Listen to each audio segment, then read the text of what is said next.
आज दुनिया भर में दहशत का माहौल है। वेस्टर्न मीडिया की माने तो ईरान ने वो काम कर दिया है जिससे वर्ल्ड वॉर 3 होने की संभावना बहुत ज्यादा अब हो जाती है। ईरान की एक गलती ने पूरे दुनिया को संकट में अब डाल दिया है। वेस्टर्न एक्सपर्ट्स की माने तो ये सारी गलती ईरान की है। उसे अग्रसर होने की क्या जरूरत थी?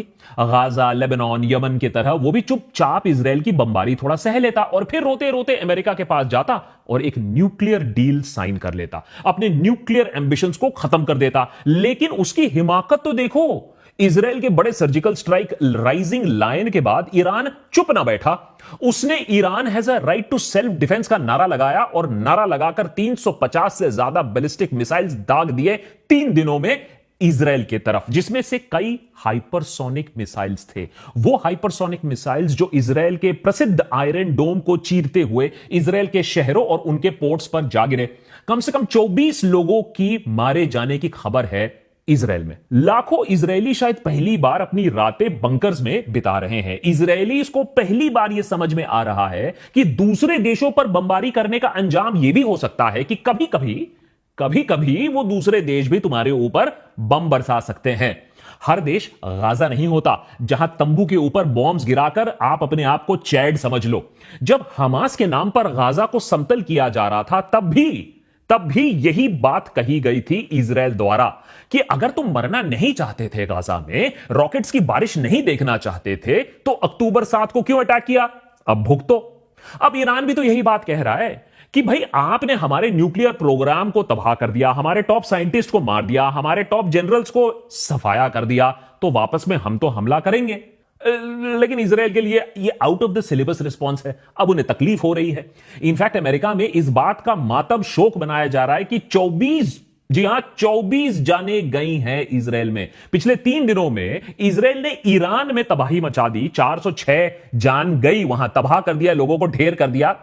ये खास बात नहीं है और उनमें ज्यादातर लोग सिविलियंस थे, ये भी इंपॉर्टेंट नहीं है। पिछले 20 महीनों में गाजा में 55,000 लोगों को मार दिया गया, जिसमें 15,000 बच्चे हैं। ये बात भी इंपॉर्टेंट नहीं है। और ना ये बात इंपॉर्टेंट है कि आज गाजा में बेसिक खाना, बेसिक एड तक नहीं पहुंच पा रहा है, वहां ब्लॉकेड है। ये भी इंपॉर्टेंट नहीं है। लेकिन 24 जाने गई हैं इजराइल में और इसका तो बदला लेना होगा ईरान के साथ, चाहे यूएसए, यूके, तमाम उनकी आर्मीज को भी लगा देना पड़ेगा इस काम में, इस जद्दोजहद में। वेस्ट के बयान अगर आप देखो तो उससे भी यही लगता है, यही मानो कि इजराइल पर होलोकास्ट पार्ट 2 हो रहा है, इजराइल के ऊपर सारा बुरा काम हो रहा है, इजराइल ही असली विक्टिम है इस पूरे युद्ध में।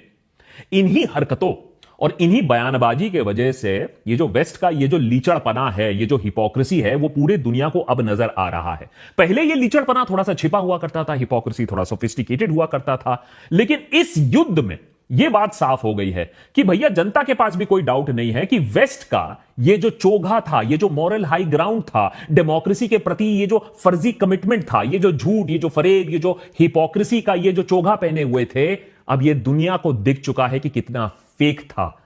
समझाता हूं कैसे। शुरू करने से पहले यह बात साफ कर दिया जाए कि टीम देशभक्त किसके साथ स्टैंड करती है। आजकल आई स्टैंड विथ बहुत फैशनेबल हो गया है, बोलना बहुत जरूरी हो गया है। भाई तुम्हारा तो पता नहीं, लेकिन we stand with India, our country and her constitution. We also stand with the position of India on Palestine, Israel and Iran. Number 1, Iran के साथ हमारे संबंध बहुत पुराने हैं और इस युद्ध को रोकने के लिए बातचीत करना बहुत जरूरी है। नंबर 2, पैलेस्टाइन और इजराइल के बीच में एक 2 स्टेट सोल्यूशन निकलना जरूरी है, since both have the right to exist। ये जो 2 स्टेट सोल्यूशन है, ये भारत का नेहरू से लेकर मोदी कार्यकाल तक यही हमारा स्टैंड रहा है and this is a very very commendable stand जिसके साथ हम अग्री करते हैं। सो देशभक्त डजंट स्टैंड विथ ईरान, जहां आयतुल्लाह खमीनी के राज में रिलीजियस फंडामेंटलिज्म को और बढ़ावा दिया जा रहा है, जहां डेमोक्रेसी तो छोड़ो, हिजाब ठीक से ना पहनने के लिए माशा अमीन जैसे लड़कियों को मौत के घाट उतार दिया जाता है, तो उसके साथ तो हम स्टैंड नहीं कर सकते। We certainly don't stand with Israel either, जिसने खुलेआम गाजा में जेनोसाइड को अंजाम दिया है, बच्चों तक को बख्शा नहीं है, उन्हें भी हमास का टेररिस्ट करार दे दिया है। पता नहीं हमारे देश में विविड प्रोएस जैसे ऐसे लोग कैसे जन्म लेते हैं, कैसे जीवित हैं। अपने देश को लेकर इतना कॉम्प्लेक्स, इतना इंफीरियरिटी कॉम्प्लेक्स है, अपने बिहार से इतनी घृणा है कि इजराइल में रहने का ढोंग, इजराइल को सपोर्ट करने का ढोंग रचाया जाता है सोशल मीडिया पर। इजराइल भी हमारे सोशल मीडिया योद्धाओं को देखकर कहती है, अरे भाई इतना भी मत चाटो यार, छोड़ दो हमें। आई स्टैंड बाय किसी ने नहीं मांगा है। इजराइल भी कहता है भाई अगर आई स्टैंड मांगना है तो अमेरिका है ना स्टैंड करने के लिए हमारे साथ, तुम अपना बिहार संभाल लो, वही काफी है। वैसे इजराइल ईरान के बीच में क्या प्रॉब्लम है, क्या हिस्ट्री है, who is right who is wrong, historically क्या पर्सपेक्टिव है, वो हमने पहले एपिसोड में ऑलरेडी आपको बता दिया है। बाकी आज के एपिसोड में फोकस इसी बात पर रहेगा कि ये जो वेस्ट का डबल स्टैंडर्ड है वो किस तरीके से बाहर आ गया है। And the ultimate loser of this war is not Israel, is not Iran, it is the West. मिलिए इजराइल के राष्ट्रपति से, बहुत चिंतित हैं आजकल कि कैसे इजराइल के बच्चे, बुजुर्ग, juice, Muslim, Israeli and Palestinian सबको टारगेट किया जा रहा है बाय द विकेड ईरान। और क्यों ईरान के इस आतंक को, उसके न्यूक्लियर थ्रेट को रोकने की दरकार है। इस भावुक पोस्ट को पढ़ के गाजा में पैलेस्टीनियंस भी सोच रहे होंगे कि भाई ये तुम्हारा ये जो थिंकिंग प्रोसेस है, ये जो ह्यूमैनिटी है, ये तब गायब हो गया था जब तुम्हारी सरकार हमें दिन, हमें रात और उसके बीच में हर घंटे में मार रही थी, हमारा कत्ल कर रही थी। ये है Eylon Levy, former spokesperson for Israel. महीनों से इजराइल का गाजा जेनोसाइड को वो डिफेंड करते आए हैं, इंटरनेशनल मीडिया में ऊंची ऊंची बातें करते आए हैं कि सब लोग यहां हमास हैं, बच्चे हो या बुजुर्ग हो, मरे तो मरे। आज इन्हें इजरायली सिविलियन कैजुअलिटीज खतरनाक लगने लगी है। इनको शॉक लग रहा है कि सिविलियंस को कैसे टारगेट किया जा रहा है। पुलिस स्पोक्सपर्सन का रिएक्शन देखिए, ईरान ने कर कैसे ऐसे दिया, सिविलियंस के घरों पर आप बम कैसे गिरा सकते हो, यह तो उनकी कल्पना से भी परे है। This is the result of the latest barrage of rockets fired at our residential communities by Iran. It's continuing the pattern as we're seeing. Each and every one of these scenes are targeting residential communities, civilians in their homes. क्या एक देश के लिए जो यही काम रोज करता आया है, महीनों से करता आया है, इतना शॉकिंग लगना चाहिए? भाई 20 महीनों से गाजा के सिविलियंस के ऊपर फूल तो तुम बरसा नहीं रहे थे, अब यहां तुम्हारे साथ हो रहा है तो तुम इतना आग बबूला और इतना शॉक्ड हो रहे हो। यह सब कुछ देखकर गाजा में भी 55,000 मरे हुए लोगों, उनकी आत्माएं भी सोच रही होंगी, आर यू कॉमेडी मी? और यह तो कॉमेडी की बस शुरुआत है। दुनिया को अपना दुखड़ा दिखाने के लिए, अपने आप को विक्टिम दिखाने के लिए प्रसिद्ध IDF, जो वैसे तो कहता है वो दुश्मन को 1000 मील दूर से ही खत्म कर सकता है, एडिटर, खिड़की से मिसाइल भी आ सकता है यहां, वो पावरफुल IDF फेक वीडियोस का सहारा लेकर यह दिखाने की कोशिश कर रहा है कि इजराइल पर खतरा है, हमला तो इजराइल पर हो रहा है, विक्टिम इजराइल है, ईरान मेन विलेन है और वो बेचारा निहत्था विक्टिम ऑफ एग्रेशन है। भाई गजब फकीरी चल रही है। चलो मान लेते हैं, फॉर आर्ग्यूमेंट सेक मान लेते हैं, Israel has a right to exist, Israel has a right to defend itself. और इस right to exist and right to defend itself के लिए आप सैकड़ों पैलेस्टीनियंस को मारना चाहते हो, मैं ये बात भी मान लेता हूं। हां, लेकिन एक बात बताओ, एक जनसंख्या को मारना क्या एंटरटेनमेंट हो सकता है? Is genocide fun? आपने बोट टूर्स अलाउ किए हैं जो जाकर समुंदर से देख रहे हैं कि गाजा को किस तरीके से निस्तो नाबूद किया जा रहा है। यह डिज्नीलैंड, डिज्नी वर्ल्ड चल रहा है क्या? और यह मौत का मंजर देखकर लोग खुश हो रहे हैं।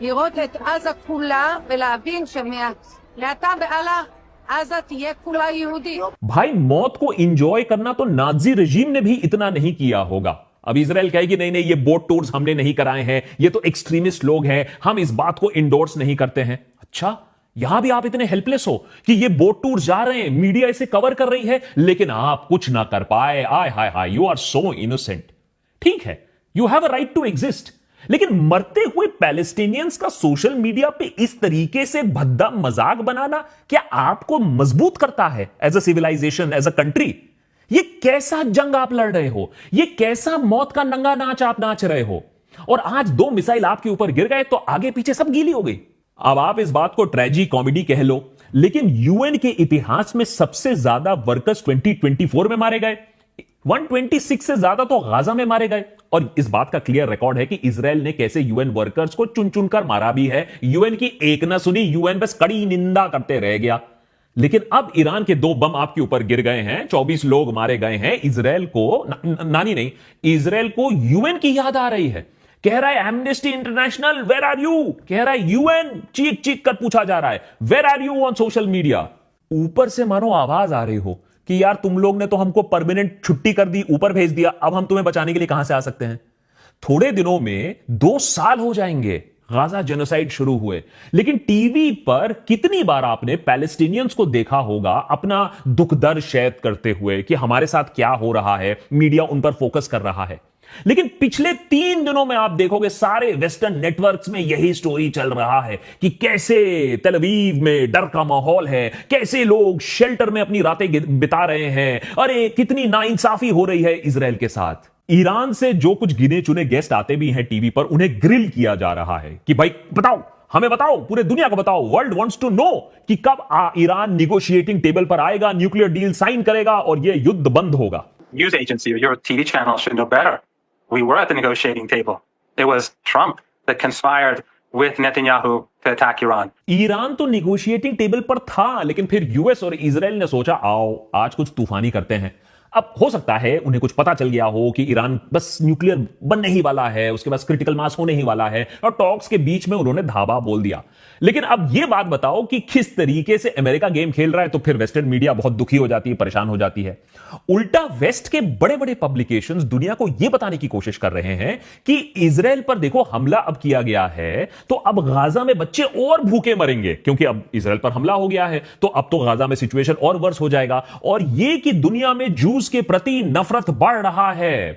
पता नहीं इन लोग ऐसा क्या कर रहे हैं कि नफरत बढ़ रहा है। ईरान इजराइल के बीच में जो युद्ध छिड़ी हुई है, उसके पीछे ईरान का न्यूक्लियर एम्बिशन है, वो कोर मुद्दा है। अब चलो मान लेते हैं कि इजराइल को ईरान के न्यूक्लियर बॉम्ब से खतरा लगता है। आफ्टर ऑल इजराइल एक रिस्पॉन्सिबल न्यूक्लियर पावर है, हां, और ईरान कैसे हो सकता है responsible nuclear power?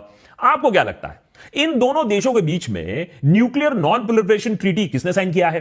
Atmospheric test ban treaty का पालन किसने किया है? आईए इंस्पेक्शंस किसके देश में हुए हैं? पूरी की पूरी न्यूक्लियर टेक्नोलॉजी कौन से देश ने चुराई है? और यूएस के खिलाफ न्यूक्लियर ब्लैकमेल का प्रयोग किसने किया है? इन सारी चीजों का अगर आप जवाब ढूंढेंगे, डिटेल में बैठेंगे, तो आपको पता चल जाएगा कि कौन रिस्पॉन्सिबल न्यूक्लियर पावर है और कौन नहीं। और फिर सवाल आता है कि अगर इजराइल के पास न्यूक्लियर वेपन है तो ईरान के पास क्यों नहीं हो सकता? अब ये बहुत सारे लोग सवाल पूछ रहे हैं, लेकिन मैं कहता हूं छोड़ दो, इतने मैथ्स में नहीं घुसते हैं, बहुत बड़ा सवाल है, हम इसको छोड़ देते हैं। लेकिन देखिए इसी सवाल को लेकर आपके ऊपर क्या गेम खेला जा रहा है, आपको कैसे चू बनाया जा रहा है न्यूक्लियर डेंजर के नाम पर। इजराइल की माने तो ईरान न्यूक्लियर बॉम्ब के बहुत करीब है, 30 सालों से बहुत करीब है, मजाक नहीं कर रहा हूं। Editor roll the bite. Take Iran about 12 months to enrich enough nuclear material for a single nuclear weapon. Iran is potentially just months away or less from nuclear breakpoint. Iran is 2 months away from a nuclear weapon? Iran could be less than a month away from building a nuclear weapon. Saying that Iran is just months away from making a nuclear bomb. The terrorist states of Iran and Iraq acquire nuclear weapons. And this, I think, has been a wake-up call from hell. It is telling us, you have the power now to act. ये Iran almost has a bomb वाली बात इतनी पुरानी हो चुकी है कि social media पर अब बीबीसी जैसे विशाल ग्लोबल इंपार्शियल पब्लिकेशंस को फैक्ट चेक किया जा रहा है। कितने शर्म की बात है बीबीसी के लिए। वो बीबीसी जिसे अपनी रेप्यूटेशन से ज्यादा और कुछ ज्यादा प्यारी नहीं है, आज इजराइल के गोदी में जाकर बैठ गई है। सेंटर फॉर मीडिया मॉनिटरिंग ने हाल ही में 1 साल लंबा बीबीसी की कवरेज को स्टडी किया। ये इजराइल्स वॉर ऑन गाजा को स्टडी किया, किस तरीके से इस वॉर को कवर किया है बीबीसी ने, और उन्हें एक पैटर्न दिखा बायस का, डबल स्टैंडर्ड का, साइलेंसिंग ऑफ पैलेस्टीनियन वॉइसेस का। 34 एक्स पैलेस्टीनियन मौतें हुई हैं, इस पर कोई डिबेट नहीं है, लेकिन उन्होंने अपने रिसर्च में यह पाया कि इजराइल जो फिटैलिटीज हैं उन्हें 33 एक्स मोर कवरेज मिलता है वर्सेस अ पैलेस्टीनियन डेथ। यह है वैल्यू ऑफ लाइफ, यह है वेस्ट की हिपोक्रेसी। ये इंटरनेशनल गोदी मीडिया आज तबाह हुए इजरायली घर इस तरीके से दिखाते हैं जैसे आहा, इजराइल ने तो ये काम किया ही नहीं कभी, ये काम गाजा में भी नहीं किया है, ये काम लेबनान भी नहीं किया है, सिर्फ इजराइल के साथ इतना बुरा हो रहा है। लेकिन सबसे मजे की बात यह है कि यही इंटरनेशनल मीडिया बड़े गर्व के साथ हमें यह दिखाती है कि कैसे 1000 प्लस किलोमीटर दूर इजराइल ने ईरानी जनरल्स और साइंटिस्ट को उनके घर में नहीं, उनके बेडरूम में घुसकर मारा है प्रिसिशन स्ट्राइक प्रो मैक्स। तो फिर सवाल यह आता है कि गाजा को पूरी तरीके से जब आप समतल कर रहे थे, पूरे देश को तबाह कर रहे थे, तब ये प्रिसिशन स्ट्राइक्स कहां चले गए आपके? हमास का क्या आपको सच्ची में एकदम पता नहीं था, या फिर मस्ती में मजे में आपको जेनोसाइड करना था, आपने कर दिया हमास का नाम लेकर? प्रिसिशन स्ट्राइक्स एबिलिटी थी आपके पास, लेकिन आपको प्रिसिशन स्ट्राइक करना नहीं था, करना आपको जेनोसाइड था। और नोटिस करना, इंटरनेशनल मीडिया इजराइल में अलाउड है, क्योंकि वहां तो ईरान बम गिरा रहा है ना, वहां तो वो विक्टिम है, मिसाइल्स गिर रहे हैं, लेकिन वही गाजा में इंटरनेशनल मीडिया अलाउड नहीं है। क्यों? क्या ईरान के पास न्यूक्लियर वेपन आ गया है या ऑलमोस्ट आ गया है? पता नहीं।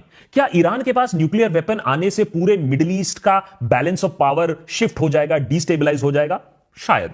क्या ईरान को न्यूक्लियर डील के जरिए न्यूक्लियर डिसआर्म करने की जरूरत है? हो सकता है, बातचीत करिए, डील निकालिए, कोई प्रॉब्लम नहीं है।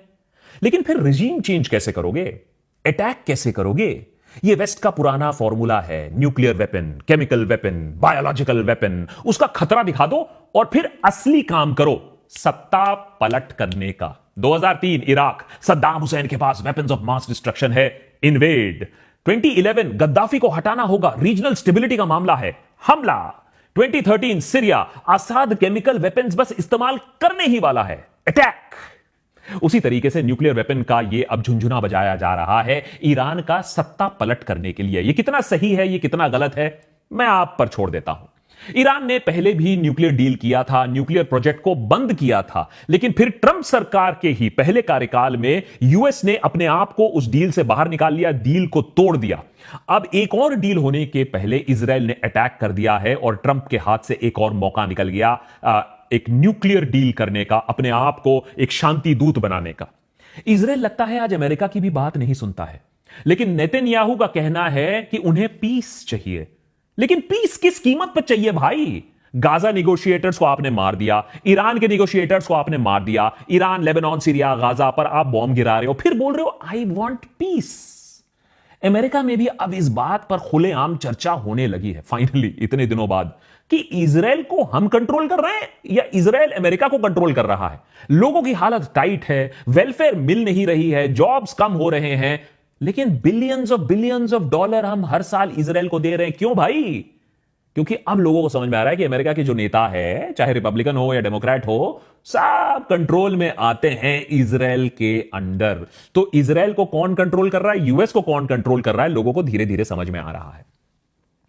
अब आगे जाकर यह थोड़ा सिचुएशन कॉम्प्लिकेटेड हो सकता है अगर सबने अपना ठंडा दिमाग नहीं रखा, लेकिन कुछ चीजें सर्टेन है। ईरान ने इजराइल को एक्सपोज किया है, इजराइल अपने बूते पर एक वॉर यहां ईरान के साथ नहीं जीत सकता है। अब पॉपो अमेरिका को गुहार लगाई जा रही है।